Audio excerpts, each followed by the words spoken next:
안녕하세요. 다시 찾아와 주신 여러분을 환영합니다. 국정조사위원회에 앉아있던 여당 간사가 왜 상대의 요구를 듣자마자 피식 웃었을까요? 6.3 지방선거 투표용지가 부족했던 사고를 밝히는 자리에서 갑자기 청와대 비서실장을 증인으로 부르자는 얘기가 나왔습니다. 그리고 그 요구가 왜 하필 지금이었을까요? 두 개의 질문을 먼저 던져놓겠습니다. 표면에서 보면 이건 그냥 증인 채택 신경전 같아 보입니다. 국민의힘 측 김은혜 의원이 국방부 장관, 행정안전부 장관을 증인으로 부르자고 했고, 야당 간사인 서범수 의원은 청와대 관계자까지 함께 부르자고 했어요. 성역 없는 조사, 정부 편 들지 말고 피해자 편 들라는 명분이었습니다. 여기까지만 보면 그럴듯하죠. 근데 여당 간사 윤건영 의원이 웃었어요. 그리고 되받았습니다. 대통령실과 선관위는 엄연히 분리된 헌법기관인데 왜 청와대 비서실장을 부르냐. 뒤이어 전용기 의원이 한 발 더 나갔죠. 윤석열 정부에서 감사원 통해 선관위 털려다가 위헌 판결까지 받아서 지금 이 사태의 원흉이 된 거 아니냐. 그 얘기까지 나온 겁니다. 그러니까 되치기가 있었던 거예요. 근데 이 되치기가 왜 필요했는지, 그리고 왜 이렇게 정확했는지를 이해하려면 그림을 세 층으로 벗겨서 봐야 합니다. 표면에서는 증인 채택 논쟁, 한 겹 밑에는 이 국정조사위원장 자리에 누가 앉아 있는지, 두 겹 밑에는 12.3 이후 지금까지 살아있는 그 서사가 그대로 걸려 있어요. 오늘 이 세 층을 순서대로 짚어드리겠습니다. 먼저 표면부터 정리하겠습니다. 지난주 열린 국조특위회의에서 7월 14일 1차 청문회 증인 명단을 최종 조율하고 있었어요. 근데 이 자리에서 김은혜 의원이 마이크를 잡고 문제를 제기했습니다. 국방부 장관 안규백 행정안전부 장관을 증인으로 채택하지 않은 걸 이해할 수 없다는 겁니다.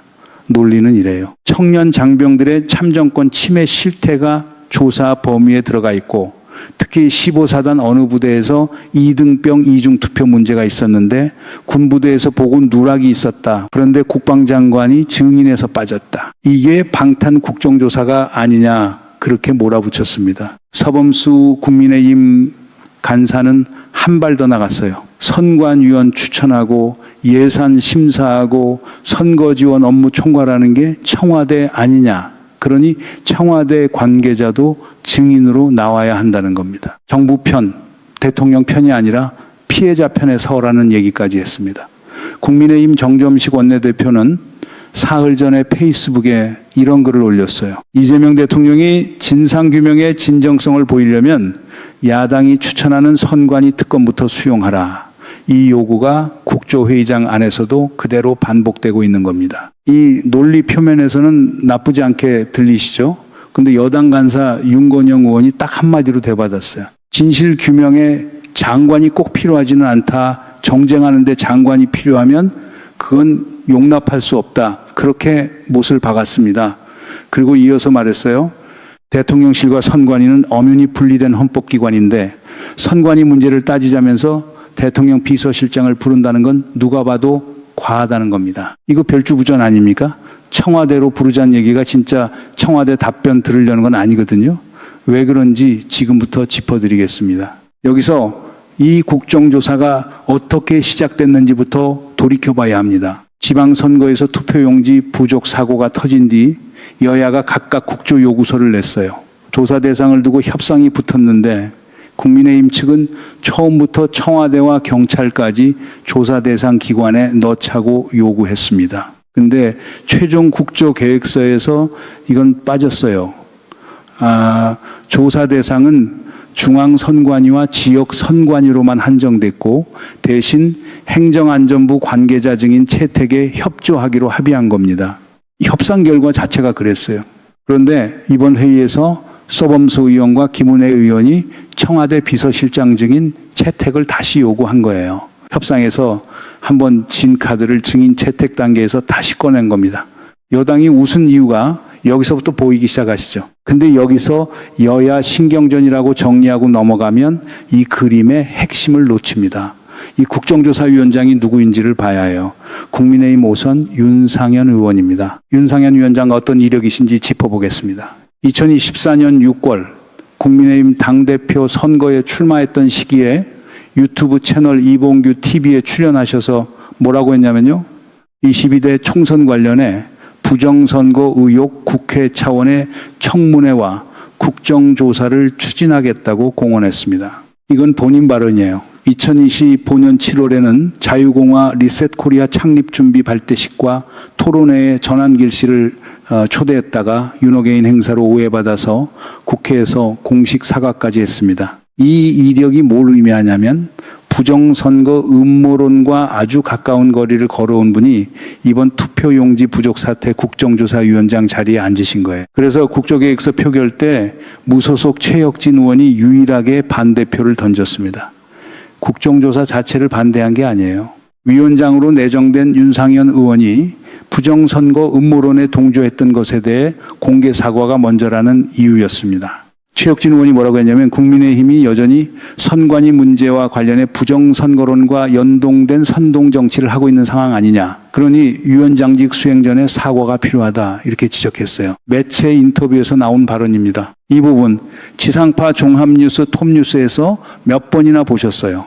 국조위원장 이력을 이 각도로 짚은 보도 거의 없었죠. 이 그림이 지금 왜 안 보이는지 그것부터가 사인입니다. 그리고 국정조사 첫날 풍경도 짚고 넘어가겠습니다. 6월 23일 1차 기간보고 자리에 중앙선관위 비상임위원 7명, 오민석 전 서울시 선관위원장, 민소영 전 송파구 선관위원장 등 무려 16명이 무단 결석했어요. 여야 간사가 이걸 두고 조직적 담합 아니냐, 짬짬이 없이는 불가능한 일 아니냐, 한 목소리로 질타했습니다.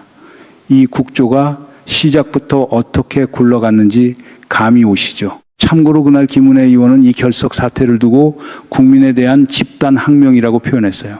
그리고 위철한 중앙선관위원장 직무대행을 향해서는 대통령의 밥 친구라며 사퇴를 촉구했습니다. 근데 이 강경한 발언들이 며칠 뒤 청와대 비서실장 증인 채택 요구로 이어진 겁니다. 결석 질타에서 시작해서 청와대 증인 채택으로 착지하는 각도가 아무리 봐도 자연스럽지가 않아요. 그러면 왜 하필 지금 청와대일까요? 여기가 진짜 문제입니다. 이 그림을 이해하려면 6월 초부터 지금까지 있었던 일을 순서대로 놓아야 합니다. 6월 3일 지방선거 당일 서울 송파구를 중심으로 강남, 광진 등 26곳 투표소에서 투표용지가 부족해 투표가 중단됐어요. 잠실이동 제2투표소에서는 최대 105분간 투표가 멈췄습니다. 원인은 크게 세 가지예요. 첫째, 중앙선관위가 본투표 용지 인쇄 기준을 원래 선거인 수의 60에서 70%였던 걸 50%로 축소했습니다. 둘째, 송파구 등 일부 지역 선관위가 근거 없이 50% 최소 수량만 인쇄했어요. 심지어 선관위 진상규명위원회 자체 조사에서도 송파 선관위 실제 투표용지 수량이 감축 비율인 50% 수준보다도 적었다는 결과가 나왔습니다. 셋째, 투표소에서 문제 발생 15구와 대응 시스템이 정상 작동하지 않았어요. 명백한 관리 부실입니다. 이재명 대통령은 6월 4일에 즉시 담화를 통해 중앙선관위가 이번 선거 과정에서 국민의 참정권 행사에 막대한 지장을 초래했다고 밝혔어요. 그러면서 검찰, 경찰이 참여하는 합동수사본부를 꾸려 사태를 철저히 규명하라고 지시했습니다. 김민석 국무총리는 정부 세종청사에서 관계장관 회의를 열고 이런 초강도 발언까지 냈어요. 이럴 거라면 선관위는 차라리 해체하는 게 낫지 않냐. 여야의 신속한 특위 구성을 요구했고 검경합수본에는 최대한 신속하고 엄정하게 수사해달라고 당부했습니다. 6월 8일에는 국회의장, 대법원장, 헌법재판소장, 국무총리까지 국가사부 요인이 회동해서 이 사안을 논의했어요. 정부 대응이 늦지 않았습니다. 그럼 왜 국민의힘은 청와대를 걸고 넘어질까요? 여기서부터가 진짜 그림입니다. 6월 5일 서울 송파구 올림픽공원 핸드볼 경기장 개표소에서 봉쇄 시위가 시작됐어요. 처음에는 재선거를 요구하는 2030 시민들이 주도했는데 며칠 지나면서 극우 유튜버와 부정선거 음모론자들이 합류하기 시작했습니다. 전한길 씨, 황교안 전 대표, 윤호개인 계열 인사들이 현장에 다녀갔어요. 국민의힘 김재섭 김은혜 의원도 잠실 7동 투표소를 찾아가서 중재를 자처했습니다. 김은혜 의원, 이번 국조특위에서 방금 청와대 부르자고 요구한 그 위원이에요. 장동혁 국민의힘 대표는 서울시장 선거가 오염된 선거라고 발언했고, 김민수 최고위원은 선관위가 부실 선거를 강요한다면 그건 부정선거라는 프레임까지 밀었습니다. 부실 선거와 부정선거를 등호로 이어붙인 거예요.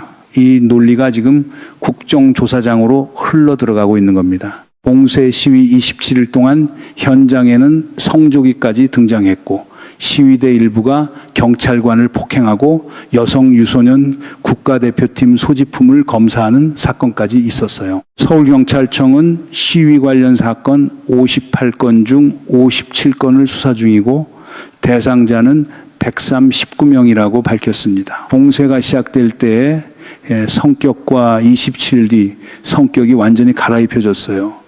여기서 결정적인 사실 하나 짚고 가겠습니다. 2025년 2월 27일 헌법재판소가 재판관 전원일치 의견으로 이런 판결을 내렸어요. 감사원이 선관위를 감사한 건 위헌이라는 결론입니다. 사건 번호 2023 헐라워예요.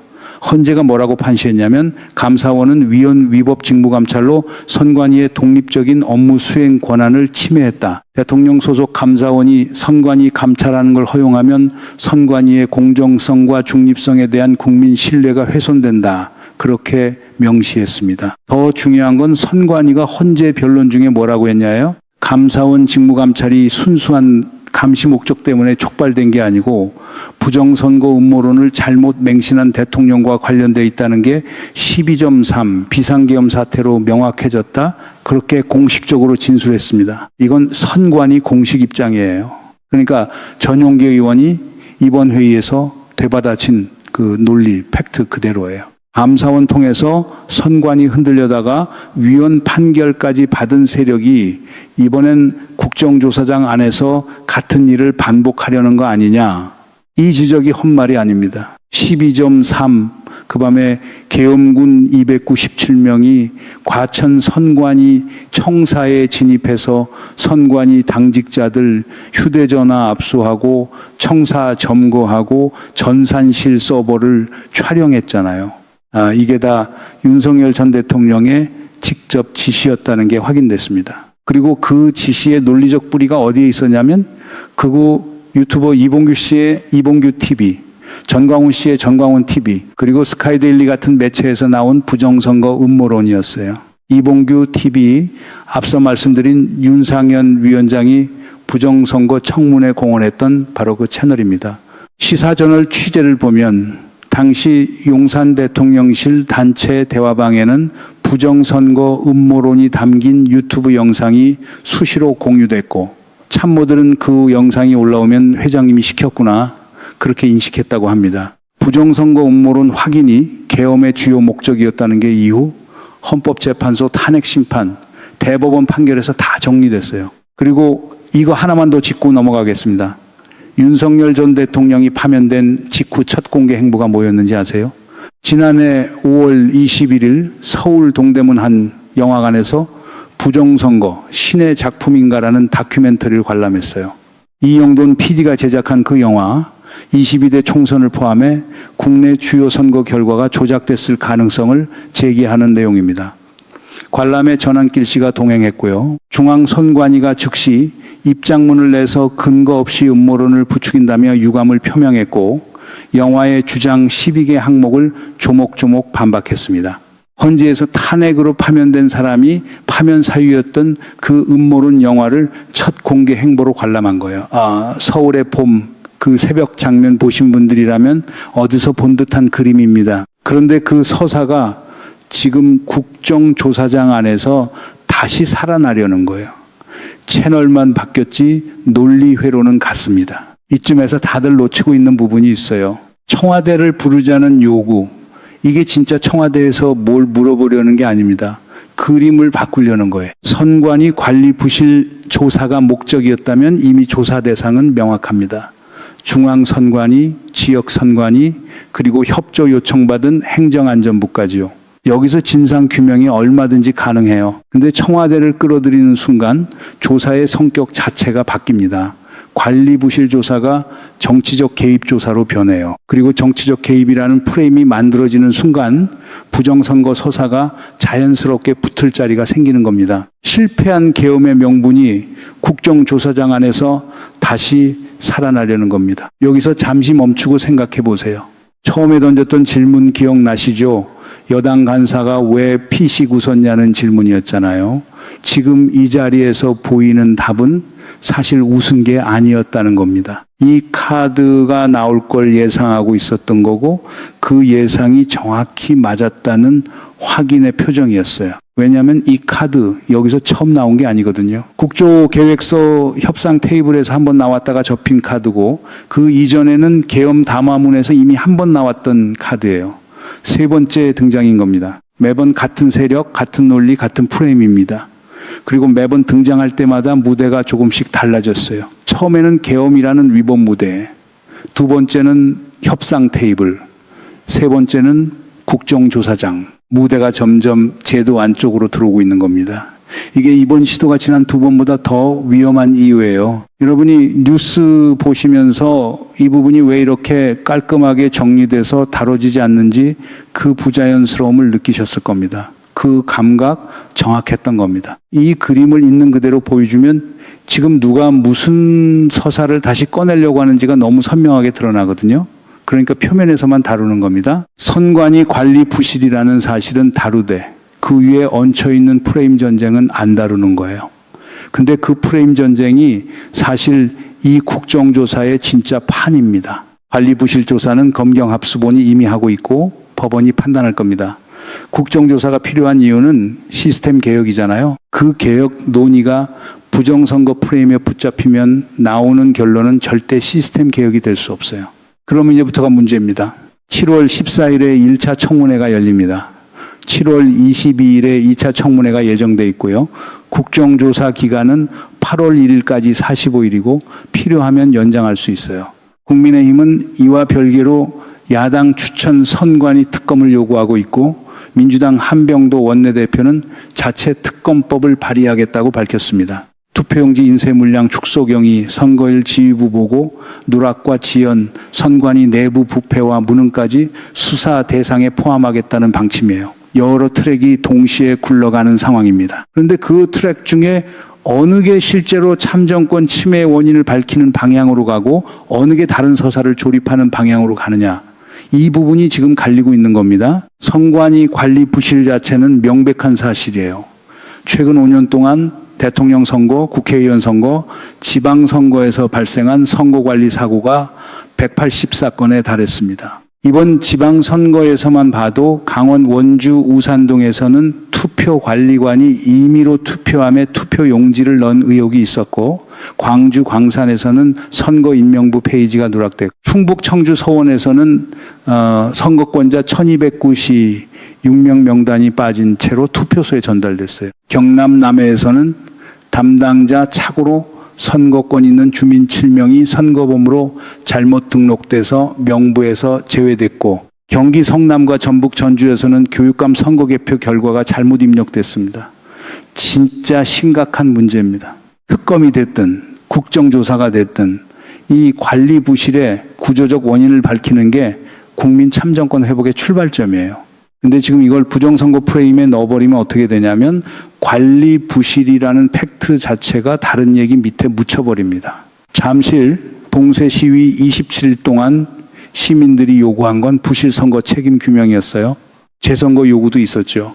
근데 그 요구가 국정조사장에 도착하기도 전에 다른 무언가로 갈아입혀지려는 겁니다. 27일 봉쇄 첫날에 나온 순수한 항의의 언어가 마지막 날에는 성조기와 함께 흔들리고 있었어요. 이 변화는 우연이 아닙니다. 이거 개미와 배짱이 얘기 반대 그림이에요. 진짜 개미처럼 여름 내내 준비했어야 할 시스템 개혁 논의가 지금 다른 노래에 자리를 뺏기고 있는 거고요. 겨울 오면 어떻게 할 거냐는 질문에 대한 답이 안 나오는 겁니다. 이거 웃을 일이 아닙니다. 이번에 부정선거 서사가 국정조사장 안에서 다시 정당성을 얻으면 다음 선거, 그 다음 선거에서도 같은 카드가 반복될 수 있어요.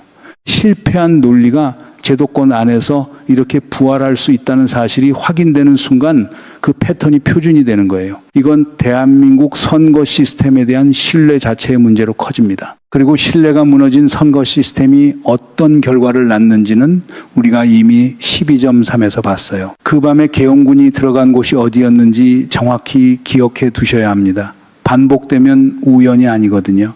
그래서 지금 지켜봐야 할 게 있습니다. 7월 14일 1차 청문회에서 어떤 증인이 실제로 나오고 어떤 질문이 어떤 방향에서 던져지는지, 청와대 비서실장 카드가 어떤 각도로 다시 등장하는지, 특검법 논의가 어느 방향으로 굴러가는지, 그리고 첫날처럼 핵심 증인들이 또다시 무단 결석하는지, 이 네 가지가 이번 국정조사의 성격을 결정할 겁니다. 12.3부터 지금까지 이어져 온 그 서사가 국정조사장 안에서 마지막으로 한 번 더 부활을 시도하고 있어요. 이 시도가 성공하는지 실패하는지 앞으로 몇 주가 그 답을 결정합니다. 이번 국정조사가 진짜 참정권 침해의 원인을 밝히는 자리로 가느냐, 아니면 실패한 계엄의 명분을 다시 조립하는 무대로 굴러가느냐, 이 답은 아직 나오지 않았어요. 그리고 이 답을 결정하는 건 뉴스가 이걸 어떻게 다루는지, 국민이 이걸 어떻게 보고 있는지에 달려 있습니다. 이 국정조사가 어디로 가는지, 다음 청문회에서 어떤 카드가 나올지 계속 추적하실 분들은 구독과 알림 설정 부탁드리겠습니다. 좋아요는 이 분석이 도움이 되셨다는 사인으로 받겠습니다.